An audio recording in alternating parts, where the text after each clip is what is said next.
So in the last 4 days, 1 on Saturday, 3 today, Monica Kelsey of Safe Haven Baby Box has had 4 attack TikTok videos on the Ohio Department of Health, which I believe brings the total on the Ohio Department of Health to 6 total. She's attacked and smeared me 7 times as a creep who followed her to the bathroom and is laughable and insane. Let's listen to some of her smearing of me. Everyone is on one side or the other, but we can still be friends. This situation out of Union Township in Ohio, this guy that is literally just, he's insane. So that's Monica Kelsey in full form. We can all be friends as long as you don't ask her any questions and you just agree with whatever she says because she's saving babies and she's saving lives. The woman is big. So she makes claims about me, but the claim that would be true is that I've been 100% right all along on improper logging, on improper permitting, on not including proper forms, Ohio forms and boxes, and on breaking the staffing code, breaking the law as it comes to staffing. She cannot stand scrutiny. Her business practices are terrible. Her shtick is about raising money on a narrative of pure and complete fear. If you don't buy more of my boxes and put them in every firehouse you have, babies are going to be in dumpsters and blood is going to be on your hands. This is a woman who stokes fear into other women not to have babies in hospitals because the hospital might rat you out. So you should have your baby at home and then come and put it in a baby box. She uses box babies in disgusting fundraisers like circus animals. She has no medical background, and she defends having a 15 amp appliance mounted in a wall of a building that has never been UL listed or safety tested, as far as I can tell. It's definitely not UL listed. I don't think it's ever been safety tested. But why am I here right now? On Saturday, Monica Kelsey had a TikTok video attacking the Ohio Department of Health. She had 3 more today, but there really was no new information. It was just her ranting about how the Ohio Department of Health is evil and they're trying to hide her boxes, et cetera, et cetera. So let's listen to her rant from uh, from Saturday. But let's remember she does all of her rants on TikTok, and let's remember why. That's on TikTok, and I appreciate you following me on TikTok, by the way, because I get money for being on TikTok. So she gets money for being on TikTok. That's why she's using TikTok. It's a profit engine for her. And on all these things, follow the money. But let's get into here is her Saturday rant about Ohio Department of Health. I think I broke it about 6 or 7 times at least, and I'm going to cut in on those times. Let's roll. If you're from the state of Ohio, you need to listen up. You need to listen up because the Ohio Department of Health is trying to shut the boxes down at firehouses. Let me say that again. The Ohio Department of Health is trying to shut the boxes down at fire stations. No, Miss Kelsey, I don't think the Ohio Department of Health is trying to shut down boxes at fire stations. I think they're trying to have them operate within the law.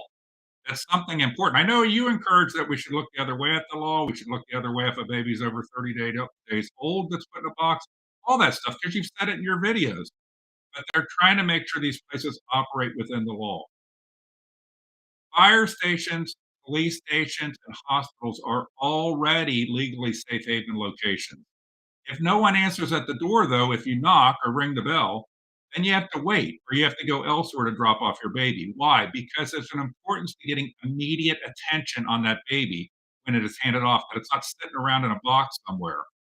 If you're going to install a box in a firehouse, hey, fire chiefs, you should know that you're making a commitment that now you're saying, I am going to have somebody there to offer that immediate aid when a baby is put in that box. So the Ohio Department of Health isn't trying to shut down boxes, as far as I can tell. What they're trying to do is get Monica Kelsey to operate the boxes within the Ohio law, which is that there needs to be staffing at the boxes to give immediate assistance to a baby that might be put in a box. Let's keep going. We have had a record year this year of babies in our boxes. We've had 7 this year. 7.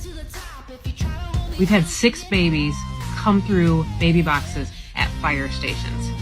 1 baby through a hospital baby box. I don't think any baby should be coming through baby boxes ultimately because every baby that ultimately ends up at a baby box is slipped through all kind of other levels of where somebody should have been helped along the way. But she just said she's focusing on firehouses because 6 of 7 babies in the last year have been given at firehouses and not at hospitals. That's 81%. Well, I went and looked at the numbers of all 118 of her boxes. Guess what? 89% of them are in firehouses. By my count, only 13 of them are in medical facilities other than firehouses. So actually, the hospitals have a slightly higher rate of baby handoffs, even at 1 in 7, than the actual ratio of boxes. But I guess Miss Kelsey is not too good at math, and she wants to create this scare tactic that they got to be in firehouses. I'll tell you why Monica Kelsey wants them in firehouses so bad. Is because there's lots of firehouses, and she can make lots of money by selling a $10,000 box, where she gets 10,000, another $5,000 for the installation, $15,000 boxes going into fire stations all over the state of Ohio. Ohio is a multi-million-dollar opportunity for Miss Kelsey. And the Ohio Department of Health wants to shut these firehouses, baby boxes down. Again, I don't think they want to shut the boxes down. They want to make sure that babies that are, and when's the last time anybody watching, when's the last time you had a baby in your hands that's under 30 days old? They want to make sure that there's immediate aid and assistance provided to that baby by having that baby being safe haven. If it's going to be by a box, at a place where there is somebody there to immediately receive the baby. And let's remember, for all the ranting that Miss Kelsey's doing, these fire chiefs in Ohio that have put boxes in places that are not staffed all the time have broken the law, and they never bothered to read the law, or they never bothered to push back on the politicians that were wanting to have a photo op. A lot of this could have been solved by simple site planning. Put the boxes in places where there's already somebody always there, like a hospital, maybe like the police headquarters.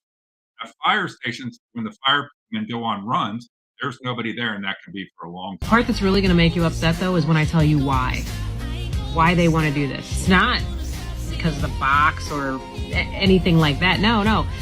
They want a person standing on the other side of that baby box 24 hours a day, 7 days a week. Now, fire stations, all of the boxes in Ohio are at staffed fire stations. Okay? I'm not aware of what the concept is of an unstaffed fire station. So there's firemen at a fire station. When they go on a run, and most runs nowadays for a fire department, I've learned a lot of this in the last couple of months, are EMT runs. And when they go on an EMT run, they can be gone for hours if they have to transport a person to the hospital on an EMT run. So the the issue with a lot of this is that the firemen are getting caught in the crosshairs of people wanting political photo ops and virtue signaling that we raised a bunch of money and put another box in a fire station, and they are not staffed when firemen are on runs. Call comes in, no one stays behind to man a baby box. That's what the Department of Health wants Ohio firefighters to do. Now, you don't become a firefighter to man a baby box. I mean, that's a resource for parents, of course. But nobody becomes a firefighter to man a baby box. The baby... I wonder if she thought that through. Nobody becomes a firefighter to man a baby box. It kind of points up what I'm saying about putting the firefighters in the crosshairs.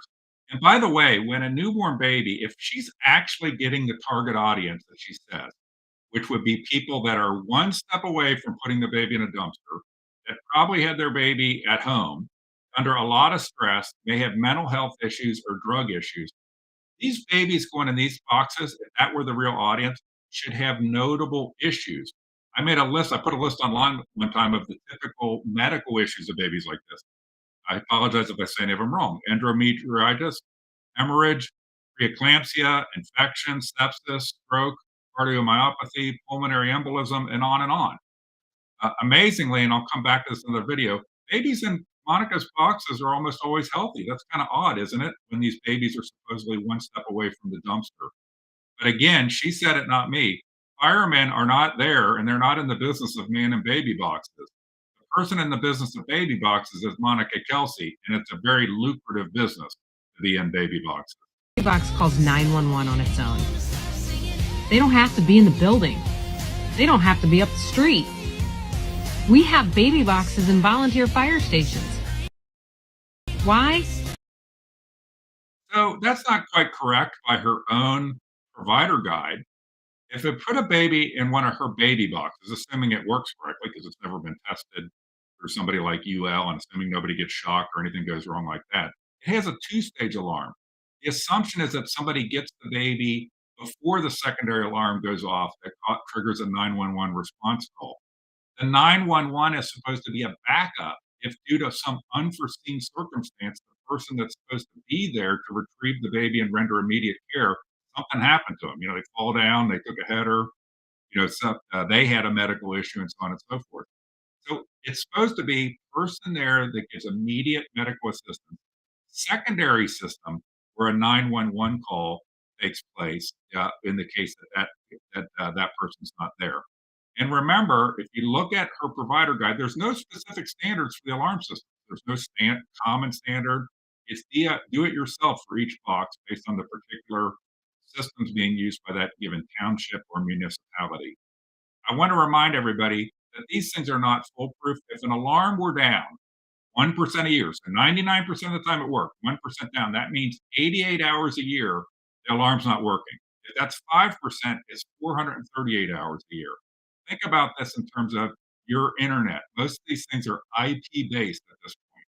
How often do you think, how many hours per year that your internet is not working?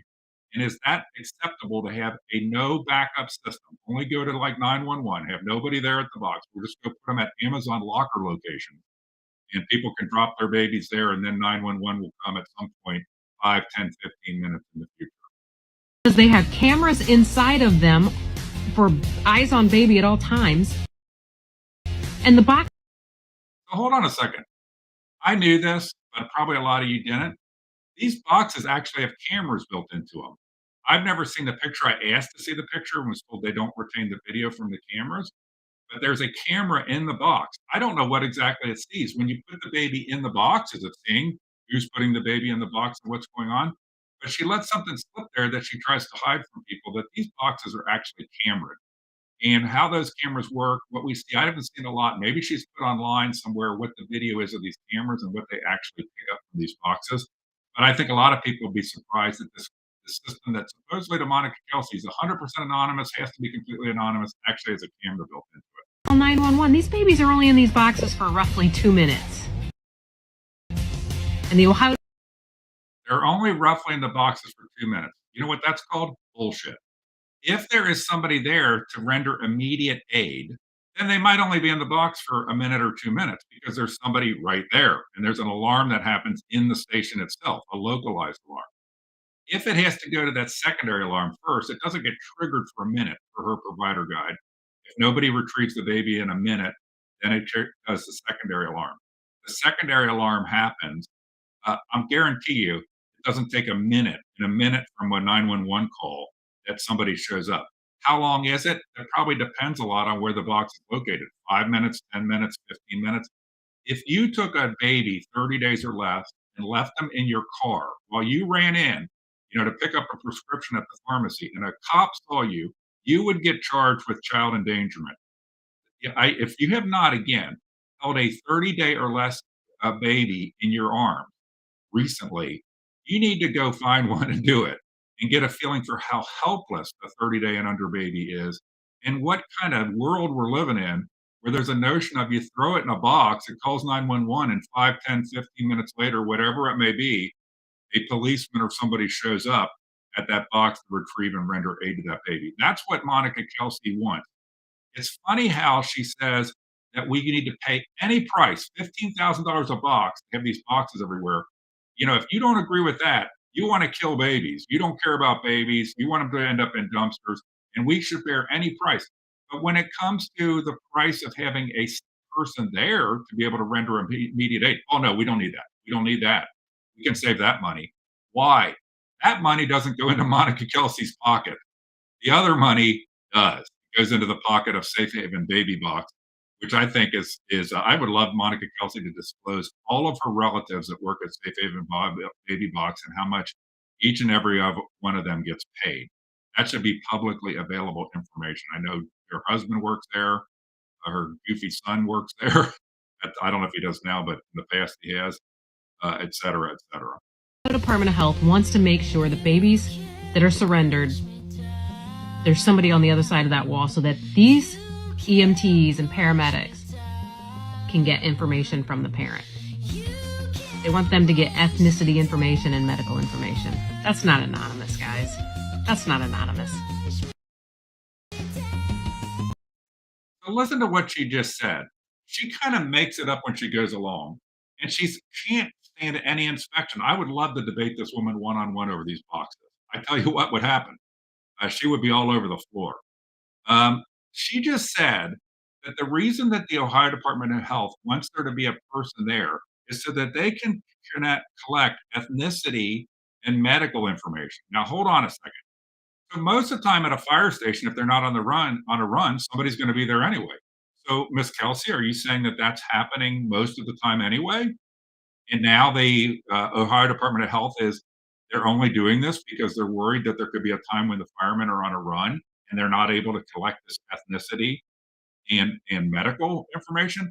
Last time I checked, and when I look at the basically junk that they put in this box, which is like a half-baked brochure on how you can promote her company, and a absolutely asinine question and answer for a woman who's dropped off a baby.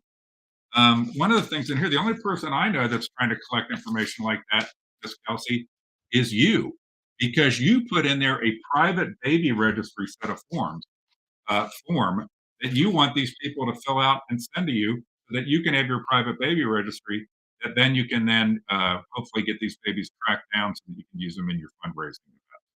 But the whole notion that ODH wants people to be at the box all the time so that they can secretly collect information is absolutely asinine and ridiculous. It's just another made up set of nonsense. And then, Miss Kelsey, I guess the boxes shouldn't be at places where there's ever anybody on the other side of the wall, right? Because if there's somebody on the other side of the wall, the purpose for them being there is to collect this kind of information. The reality is they're on the other side of a wall. So so they it beca so in theory, I don't know how the cameras work in the box itself, but in theory, that's the whole point, right? That the person puts the baby in the box and the person on the other side of the wall doesn't see the person putting in the box correctly. So if Miss Kelsey wants to reveal that there's actually some secret plan to collect ethnicity and profiling and medical information, she should do that more fully, because last time I checked, most of the time there is somebody at a fire station in Ohio, and I think in pretty much every state. We've been having dead babies throughout this country is because women want anonymity and they're not getting it. And if the Ohio Department of Health So she just made another wild claim. The reason why we have dead babies across this country is because women want an anonymity and not getting it. I think she's 100% wrong. I think babies being in dumpsters is rare. And I think that that situation probably in almost every case involves a series of factors that's individual: mental health, drugs, et cetera, et cetera, et cetera. It's not like it happens, thank God, it's not like it happens so frequently that it's just a statistical thing. She wants you to think that. And that's why if you go look at her page, any baby dying anywhere, she promotes the hell out of it, because it feeds into this fear narrative of you need to buy more boxes, because any baby that dies anywhere is probably because you didn't have a Monica Kelsey baby box. The number one factor, in my view, for abandoned babies that perish probably has to do not with an overpriced box and the availability of it, but ignorance in the population as to what safe haven is at all. That there is an option to take your baby and surrender it. Also, with coming forward early to get proper prenatal care and a proper medical delivery. And also, when they come forward early, if the person has some counseling or other issues that need to get addressed, that they have the opportunity to have those issues addressed. The reality is that programs that involve putting $50 signs on public buildings, just informing us the safe haven and what the options are as or more effective than $15,000 boxes. But $50 signs doesn't get anybody a lot of money flowing into a company. $15,000 boxes, hey, absolutely, that's a pretty lucrative operation. the hell shut these boxes down at fire stations? It's another resource away from parents in a time in our country when we are so divided. Ever since Roe v. Wade was overturned, this country is divided.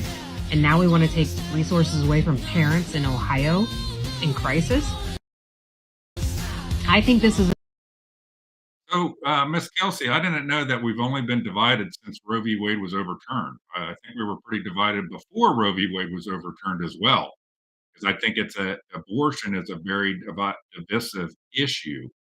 But here's the key point you fail to say is that we should not be divided on the notion that women should know their options. And when I'm a very pro-life person, their options mean coming forward, getting proper prenatal care, proper medical delivery, knowing about open adoption, knowing about closed adoption, knowing about person to person safe haven. A box, which is like a quota for you because you need babies in boxes in order to sell more boxes, should be the absolute last resort. Every baby going into your box, one of your boxes, is a representation of a complete failure of everything. And by the way, all those things that come before you get to a box, you don't seem to promote any of those things. You don't seem to talk about open and closed adoption. You don't seem to talk about a person to person safe haven. You might occasionally give a reference to them, but what you also do is you scare women into saying, hey, don't have your baby in a hospital because you can get ratted out. Have your baby at home and then drop it in a box so there's no record. That might create a nice strings free baby for you. But think of the mental health and other issues you might be creating in people down the road with that kind of philosophy of driving people to make life changing decisions in ignorance of what their options really are. the governor. I don't think he wants the Ohio Department of Health to shut boxes down and then us finding a dead baby in one of these communities. I don't think that's what he wants. But if that's what happens, you know this girl's going to call their asses out. So there's currently only, I think, 7 active boxes in Ohio. So she acts like it's a big crisis, and a lot of her videos is, we don't have enough, we're not getting enough play on these boxes. Well, they're only very regionalized, and there's only a few of these boxes that are in place today. And Ohio is a multi-million-dollar opportunity for Miss Kelsey to sell tons of these boxes. We have a perfect system with a township system where you can go try to sell boxes in multiple fire stations, one or more fire stations all over Ohio, and bring in huge amounts of dollars. But you gotta love anybody that follows me or watches me knows I'm not a fan of Mike DeWine. But if this woman thinks that she's going to challenge and threaten Mike DeWine on his pro-life bona fides, she's got to be freaking out of her, mind. So one thing about Mike DeWine is it's real hard to challenge his pro-life stances. And how do you like her thing of if you don't basically in Ohio, if any baby were to be abandoned and die anywhere, it's because it's 100% Mike DeWine's fault or my fault or your fault because we didn't buy enough baby boxes. The solution to every baby is to buy more baby boxes. Why don't we just buy one? Maybe we get Joe Biden to buy a baby box for every young woman in America so that she can bring a baby box around with her. It's not the solution. The solution is information, education, and maybe having baby boxes at places like hospitals that are 24/7 staff that can have immediate care. If it gets to that point that the only way to make it amenable for somebody to hand over a baby is with that level of anonymity. But we should be working not to get there. We shouldn't be working to have a quota system for babies. So that was the kind of the video of the highlights of the things that she talked about. And I want to call out something about her boxes. And I'm going to put up a chart here. And this is what the signage looks like at an Ohio safe haven box. They'll look the same basically in other states as well. They have no information on person to person safe haven, help me grow, closest hospital. Help me grow is a state program to help people that might want to keep their babies or need help with a baby. Closest hospital, adoption options, etc. So it's based on ignorance. There's nothing here about those options for women. If we care about women, why aren't we telling them their options here somehow or how they can get help before dropping a baby in a box? And second point, why is safe haven terminology being hijacked that boxes are safe haven? Safe haven means you can deliver a baby to any police station, any fire station, any uniformed police officer or fireman if they're out of the station, or a medical worker at a hospital.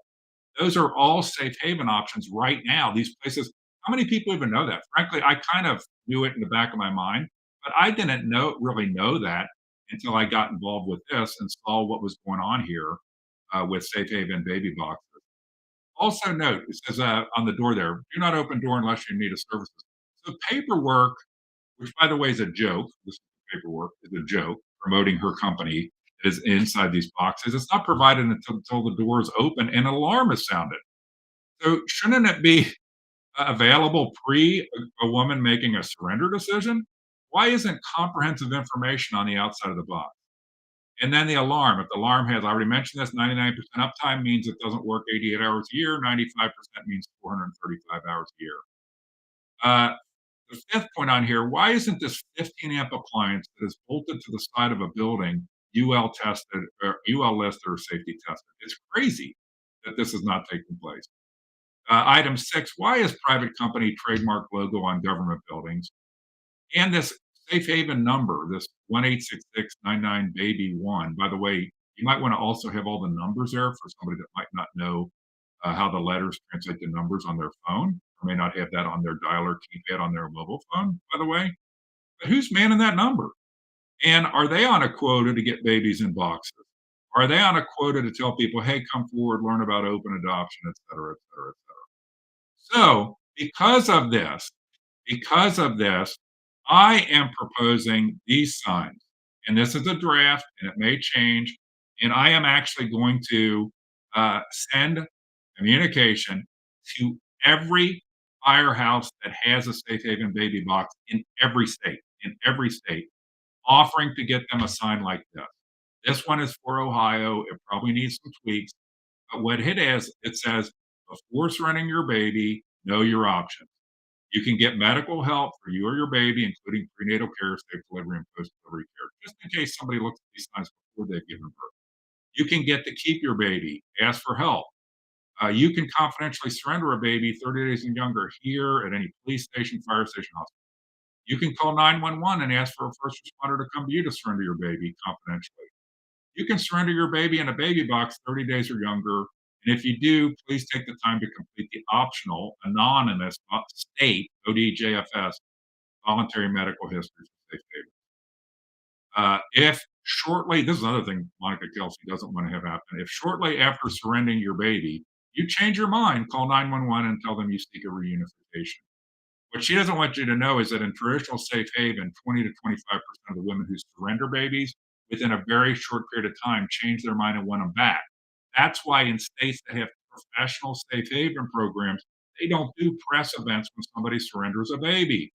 They keep it on the down low in case and give it a week or a little bit of time to see if the woman comes back and changes her mind and seeks reunification. Uh, the next point, you can give up your baby for open or closed adoption, even older than 30 days. Most places, 4 years. It can be older than that, but 4 years is what a lot of the agencies, from my research. And open adoption means you keep contact with your baby. Closed adoption means you do not. No woman should put a baby in a box without knowing that basic stuff. And then finally, you can call 911 or Help Me Grow to get into contact with people. So I am going to offer, and I'm going to communicate every person that has a safe haven baby box currently, my offer to put signs up, help to provide them signs like this to put up at their boxes. And I want to see what happens. Let's see if Miss Kelsey supports women being informed, or in reality, she supports Miss Kelsey being enriched. So when a woman is dealing with an unplanned pregnancy, uh, she should seek help first. And it should never be that her first encounter is with a box and a wall. She needs to be educated and informed. And we can't let safe haven be hijacked by somebody that wants to make a lot of money selling boxes. And keeping women ignorant to get them to put babies into boxes is immoral and unethical. And using those babies in circus like fundraising events is frankly foolish and disgusting. So hopefully this provided some insight into the latest Monica Kelsey rants. There were at least 3 more, maybe she's done another one while I'm doing this, 3 more attacks on the Ohio Department of Health today, and they're all based on deflecting and avoiding the issues at hand about staffing at these boxes, informing mothers, proper box certification and UL listing, and so on and so forth. Thank you for listening.